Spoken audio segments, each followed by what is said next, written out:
जय हिंद।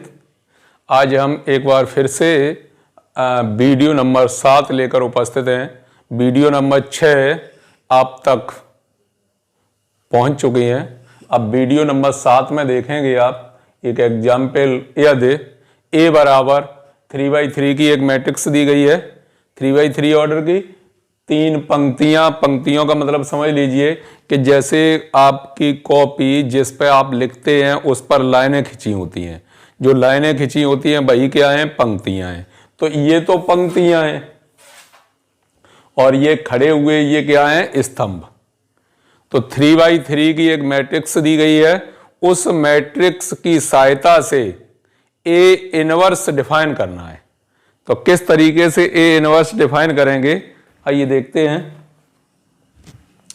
तो इसके लिए आपको पिछले वीडियो में समझाया गया है कि जो भी मैट्रिक्स दी गई है उसे सबसे पहले चेक करते हैं कि ये सिंगुलर मैट्रिक्स है या नॉन सिंगुलर मैट्रिक्स है। यदि सिंगुलर मैट्रिक्स है तो ए इनवर्स निकालना संभव नहीं है, और यदि नॉन सिंगुलर मैट्रिक्स है तो उसका ए इनवर्स निकाला जाएगा।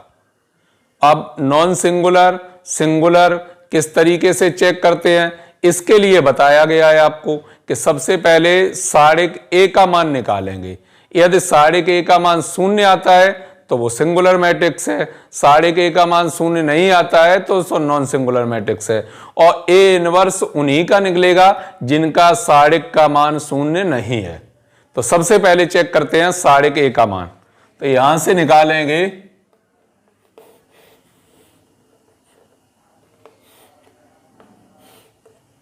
साड़िक ए का मान निकालेंगे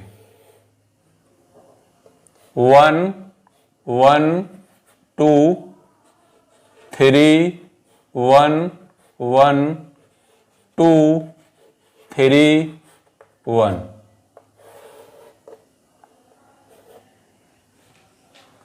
इस तरीके से लिखा है। अब यहां जो चैप्टर चल रहा है वो तो मेन चैप्टर क्या चल रहा है? मैट्रिक्स आव्यूह चल रहा है। अब आव्यूह की यहां तो आव्यूह का मेन टॉपिक है वो क्या है? आव्यूह। तो साड़िक का जो मान निकालना है, यदि बाई चांस पहले तो कोशिश करते हैं आपके समझ आ जाए, नहीं आता है तो आगे चैप्टर जो आएगा डिटरमिनेंट, उसमें विधिवत तरीके से आपको कई फॉर्मूले, कई नियम मिल जाएंगे इस तरीके से, जिनसे आप साड़िक का मान बहुत आसानी से निकाल सकते हैं। तो यहां देखते हैं साड़िक ए का मान 1। इसके सापेक्ष विस्तार करेंगे तो पहली लाइन ये बंद, ये बंद, ये 4 बचे। क्या बचा? 1 1 3 और 1। फिर दूसरा चिन्ह क्या आएगा? माइनस, क्यों चिन्ह नहीं चलते अंटरनेट, प्लस माइनस प्लस माइनस। तो इसके लिए बीच वाले के लिए ये 3 1 2 1 3 1 2 1 प्लस 2। इसके लिए ये लाइन बंद हो जाएगी तो 3 1 2 3 3 1 2 3 1 1 माइनस 3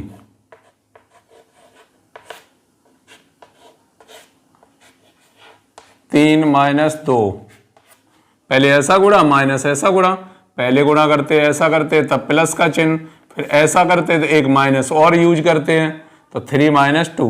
फिर 2 के लिए क्या आएगा? 9 माइनस 2। इसे हल कर लीजिए। 1 अंदर बचा माइनस 2, माइनस का 1 अंदर बचा 1, प्लस का 2 अंदर बचा 7। तो यहां से कितना आया? माइनस 2 माइनस 1 और प्लस के 14। तो टोटल जो आया वो निकल के कितना आया? 11। साड़िक ए इज नॉट इक्वल टू 0। यहां से चेक होके आ गया कि साड़िक ए का जो मान है वो 0 नहीं है। जब साड़िक ए का मान 0 नहीं है तो अब आप क्लियर कर सकते हैं। अब निकालेंगे ए इनवर्स। तो ए इनवर्स निकालने के लिए जब साड़िक ए का मान निकाल चुके हैं, अब निकालेंगे इसके कोफैक्टर, सहखंडज।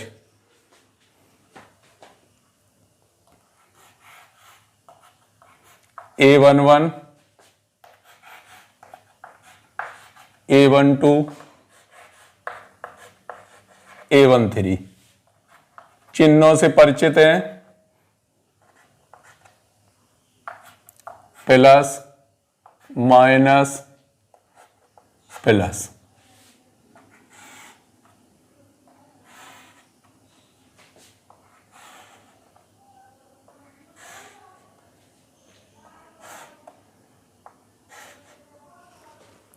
पहली पंक्ति के लिए सेम यही रहते हैं कि आप यहां से निकालेंगे इस लाइन को बंद और इस लाइन को बंद, तो ये 4 बचे, ये 4 बचे, ये यहां पर आएंगे। क्यों? A11 के लिए कर रहे हैं ना, ये भी A11 के लिए पहली पंक्ति के सापेक्ष इसका विस्तार किया था, और यहां भी A11, A12, A13 पहली ही पंक्ति है, तो जो ये बचे, जो डिजिट यहां लिखे हैं बस वही यहां आएंगे सेम। तो यहां क्या आएगा? 1 1 3 1 3 1 2 1 3 1 2 3। इन्हें हल कर लिया। हल करने पर 1 - 3 तो -2 आ गया यहां से।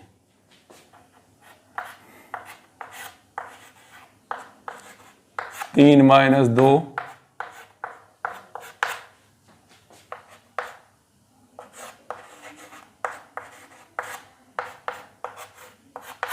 7 आ गया। तो ये पहली पंक्ति के अवयव प्राप्त हो गए हैं। पहली पंक्ति के एलिमेंट तीनों निकल आए हैं, A11, A12, A13। अब दूसरी पंक्ति के लिए A21,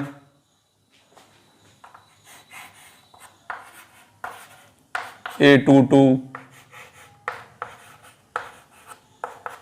A23।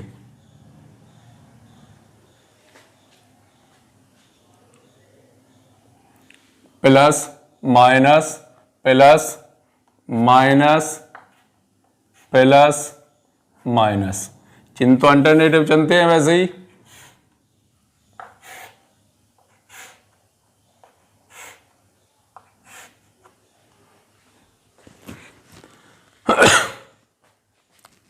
ये लाइन बंद दूसरे के लिए और ये लाइन बंद 1 2 3 1 1 2 3 1 1 2 3 1। फिर दूसरे इसके लिए जब निकालेंगे तो ये भी लाइन बंद हो जाएगी, तो 3 1 2 1। नहीं, 1 मिनट, ये लाइन बंद हो जाएगी तो 1 1 नहीं 1 2 2 1 1 2 2 1। फिर इस लाइन के लिए जब निकालेंगे तो ये भी लाइन बंद हो जाएगी, तो क्या आएगा? 1 1 2 3 1 1 2 3। इसे भी हल कर लीजिए तो -1 -6 तो प्लस का 5 हो जाएगा। यहां निकालेंगे तो 1 -4 माइनस का 3। यहां निकालेंगे तो कितना आएगा? 3 - 2 यानी माइनस का 1। दूसरी पंक्ति के सभी अवयव प्राप्त हो गए। इसी प्रकार तीसरी पंक्ति A31 A32 A33 plus minus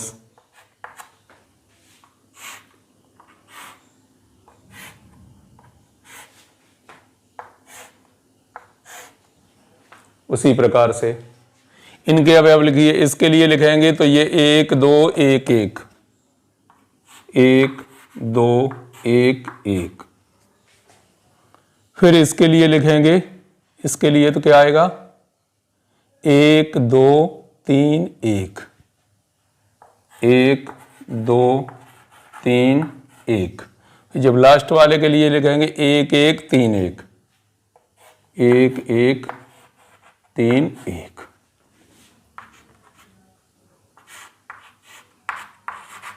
एक माइनस 2,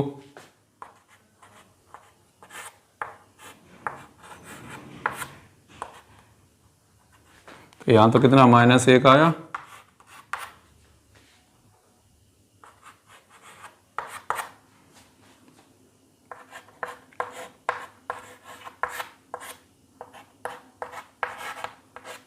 -2।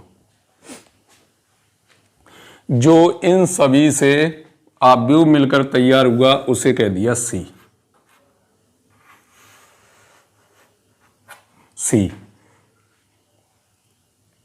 ऋण 2 ऋण 1 7, ऋण 2 ऋण 1 7, 5 ऋण 3 ऋण 1, 5 ऋण 3 ऋण 1, ऋण 1 5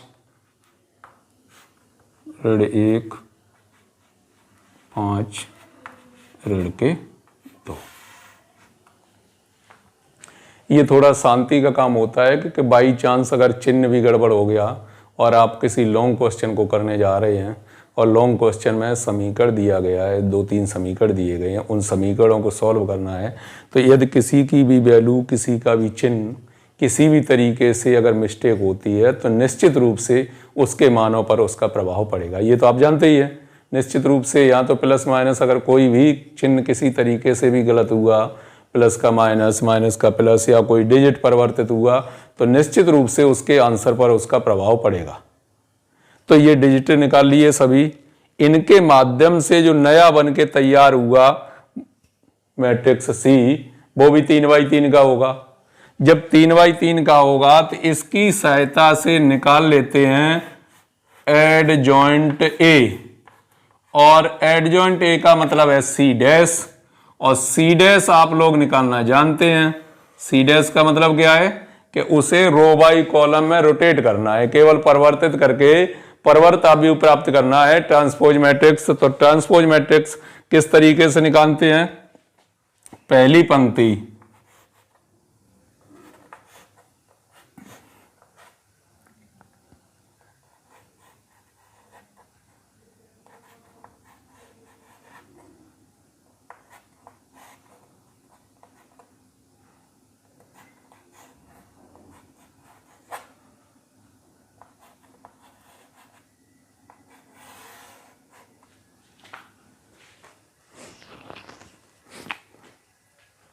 इस तरीके से एडजॉइंट ए का मान निकल आया।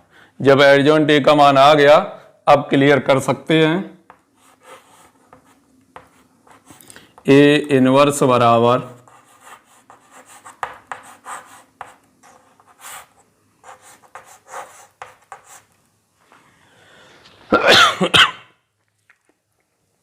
एडजॉइंट ए बटे 1/2 1/2 का जो मान है वो कितना है? 11 दिया गया है, तो 1/11, और एडजॉइंट ए का मान आपको दिया ही गया है कितना? ऋण 2 5 ऋण 1 ऋण 1 ऋण के 3 5 7 ऋण का 1 और ऋण का 2। इस तरीके से आसानी से ए इनवर्स प्राप्त किया जाता है। इससे पहले वाले वीडियो में भी हमने आपको यही मेथड बताया था, और फिर से आपके सामने वही मेथड उपस्थित है, प्रसार वाला। ए इनवर्स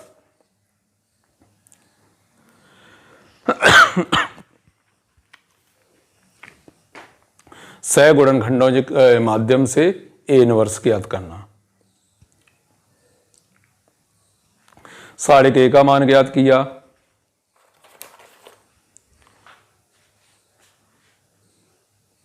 चलिए अब यही मेथड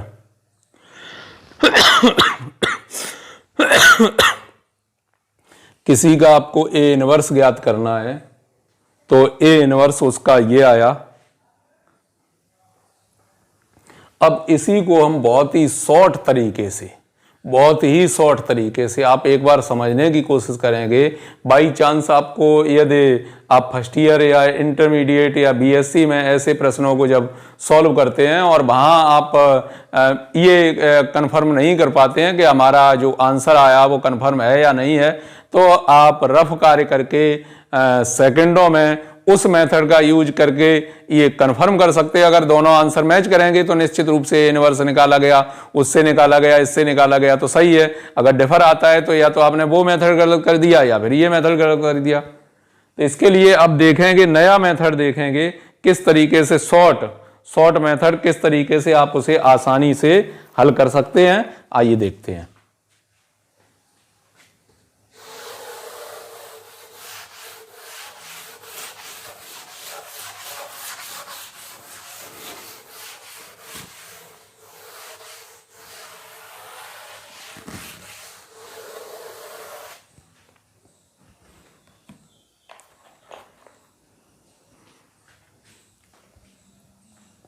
चलिए देखिए,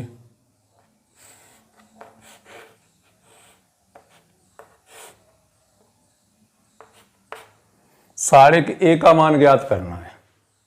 जब आपको सारिक ए का मान ज्ञात करना है तो सारिक ए के मान के लिए देखेंगे आप किस तरीके से, कि जैसे यहां सारिक ए का मान ज्ञात करना है और आपको दिया क्या गया है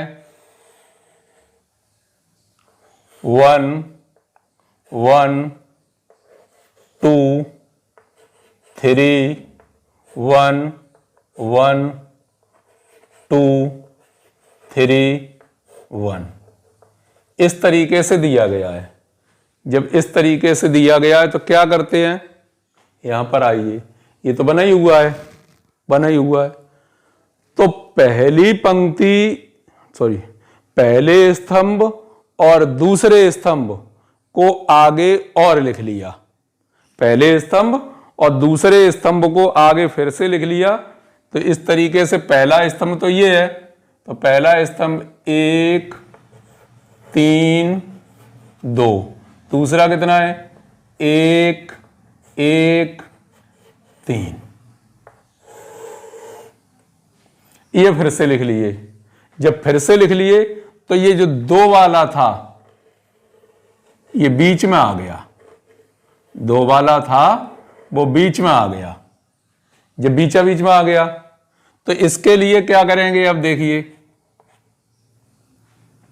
सबसे पहले इसके लिए इधर से चलते हैं तब धनात्मक।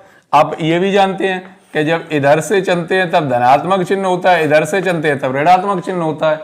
तो वैसे ही यहां पर गुणा करेंगे, ये आ गई इसकी लाइन, सीधी लाइन ये हो गई, ऐसे ही इसकी सीधी लाइन ये हो गई, ऐसे ही इसकी सीधी लाइन ये हो गई। पहली ये लाइन सीधी हो गई तीनों, तो कितना आया 1 1 1, तीनों का गुणा किया तो रहा कितना 1 ही रहा। फिर इसका गुणा किया 1 1 1 दूनी 2, इसका गुणा किया तो कितना आया 2, फिर इसका गुणा किया 2 3 6 3 18, इसका गुणा किया तो कितना आया 18 माइनस। अब बिल्कुल सेम इधर से चलते हैं, एक लाइन ये है, दूसरी लाइन ये है और तीसरी लाइन ये है। तो इसे काटेंगे तो कितना आएगा 2 दूनी 4, इसका करेंगे माइनस चिन्ह तो पहले ही लगा दिया 3, इसका करेंगे तो ये भी कितना आएगा 3, तो कितना आया 18 2 20 1 21 माइनस 6 4 10, कितना आ गया 11। और अभी आपने देखा था कि आपने जब साढ़े के का मान प्रसार से निकाला था तो कितना आया था 11 आया था, और ये 0 के बराबर नहीं है।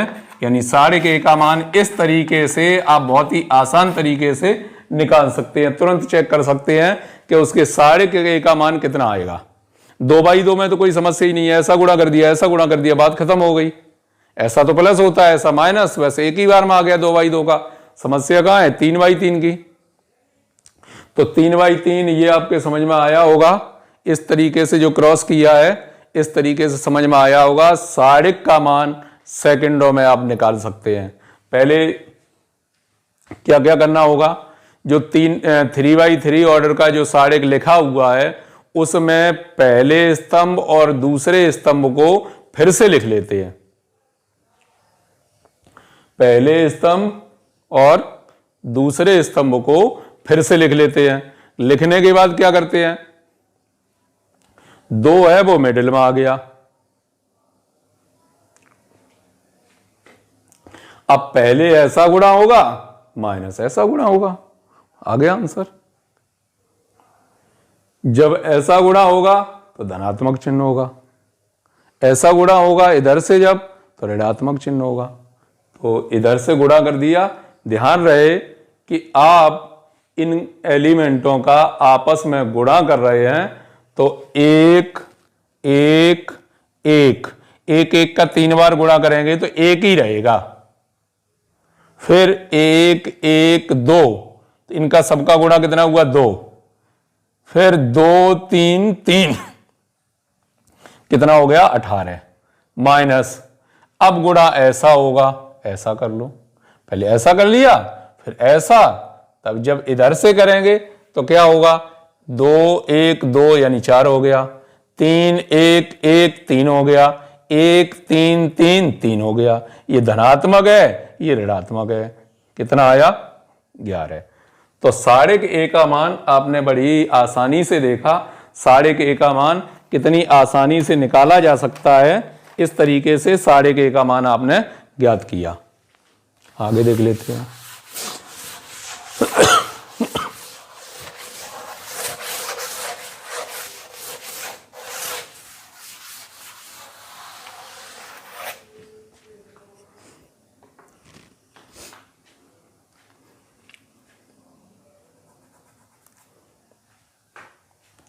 अब निकालना है आपको इनवर्स। इनवर्स किस तरीके से निकालेंगे? तो इनवर्स निकालने के लिए मतलब एडजॉइंट ए पहले या ए जो भी कहिए आप, जो साड़िक का मान आया है, साड़िक ए का मान आया 11, तो लास्ट में 11 का भाग तो देना ही पड़ेगा जब ए इनवर्स में। तो इसीलिए आप उसे एडजॉइंट ए कह सकते हैं, सी डैश कह सकते हैं। इस तरीके से सी डैश भी कह सकते हैं कि एडजॉइंट ए बराबर परवर्त अवयव सी डैश प्राप्त किया था। तो इसे चलिए एडजॉइंट ए लिख देते हैं।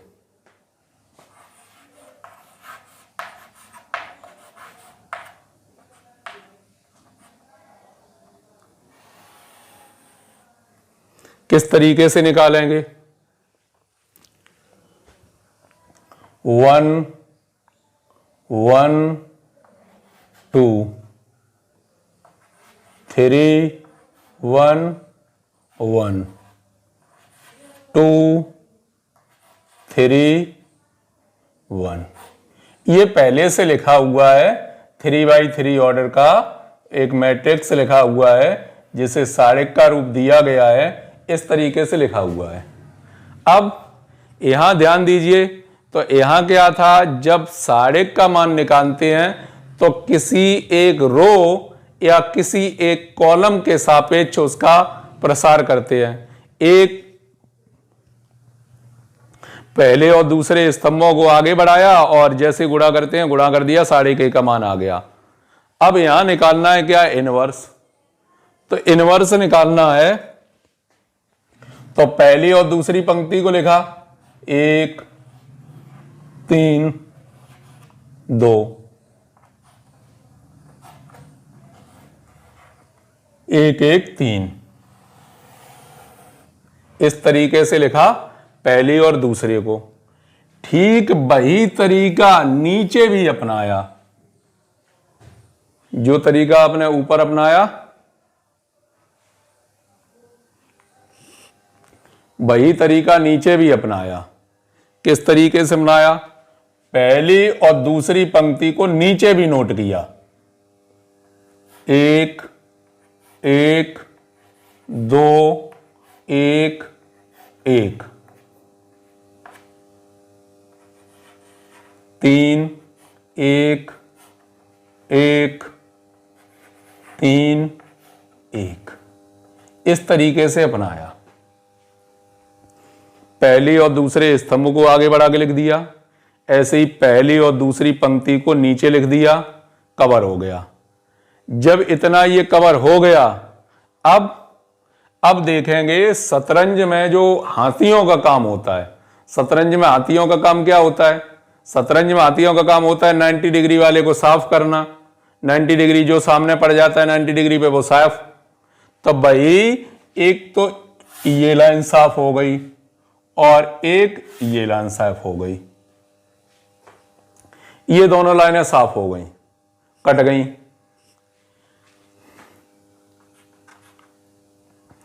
कटने के बाद जो बचा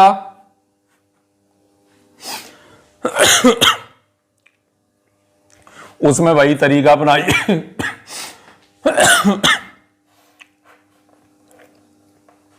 पहले ऐसा गुणा करते हैं तब धनात्मक, ऐसा करते हैं तब ऋणात्मक। तो यहां से नंबर लगेगा 1 - 3, तो कितना आएगा? -2। इसका काम हो गया। अब इसका किया 6 - 1, तो कितना आएगा? 5 आएगा। फिर इसका 1 - 2 कितना आएगा? -1 आएगा। पहले ये कवर हो गया। अब ऐसे ही इससे करना है 2 - 3, तो कितना आएगा? -1।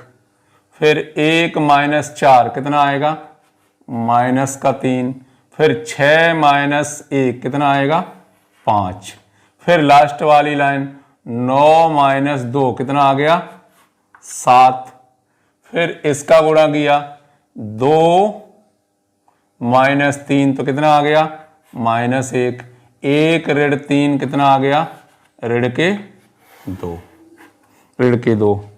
यहां पर आप देख रहे होंगे कि -2 5, -1, -1, -3 5, 7, -1, -2, ये प्राप्त हो गया। ये प्राप्त हो गया।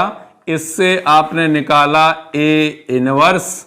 तो A इनवर्स का मतलब सीधा है एडजॉइंट A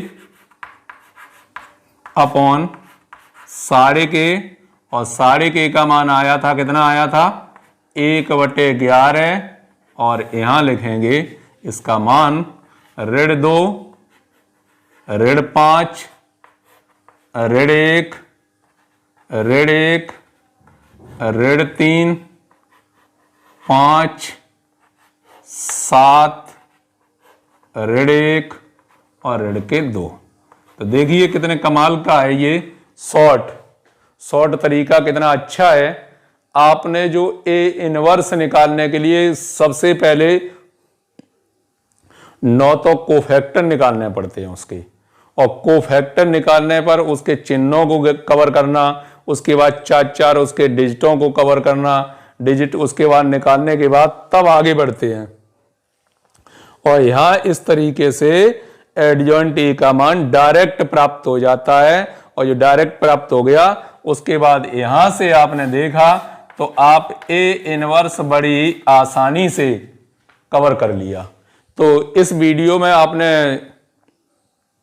A इनवर्स निकालने के लिए 2 मेथडों को देखा है। 2 मेथड, आगे आपको इस प्रकार के और भी मेथड मिलेंगे। अभी हम नेक्स्ट वीडियो लेकर जब आपके सामने उपस्थित होंगे तो एक और तरीका बताएंगे, फिर और तरीके बताएंगे A इनवर्स को किस किस तरीके से निकाला जा सकता है, और उसमें खास भूमिका जो है वो किसकी है? A इनवर्स की ज़्यादा है। चाहे आप कैले हैमिल्टन थ्योरम में चले जाएं, चाहे आपको मैट्रिक्स निकालना हो, तो इसी प्रकार से डिजिटों का खेल है। तो डिजिटों का खेल किस तरीके से खेल रहे हैं वो हमें सीखना है बहुत अच्छे से। तो A इनवर्स निकाला, साढ़े के A का मान निकाला। आप साढ़े के A का मान सभी लोगों के समझ में आ गया होगा। साढ़े के A का मान पहले स्तंभ और दूसरे स्तंभ को फिर से लिख लेते हैं, फिर जैसे गुणा करते हैं वैसे गुणा करके धनात्मक ऋणात्मक साढ़े के A का मान प्राप्त कर लिया। ऐसे ही A इनवर्स जब ज्ञात करते हैं तो पहला और दूसरा स्तंभ लिखा, फिर पहली और दूसरी पंक्ति को भी नीचे लिखा, और पंक्ति को भी नीचे लिखने के बाद शतरंज का गेम खेला, पहला दूसरा हाथियों का जो काम है वो कैंसिल हो गए। उसके बाद जैसे गुणा करते हैं वैसे ही गुणा कर दिया, आपको एडजॉइंट ए का मान प्राप्त हो गया।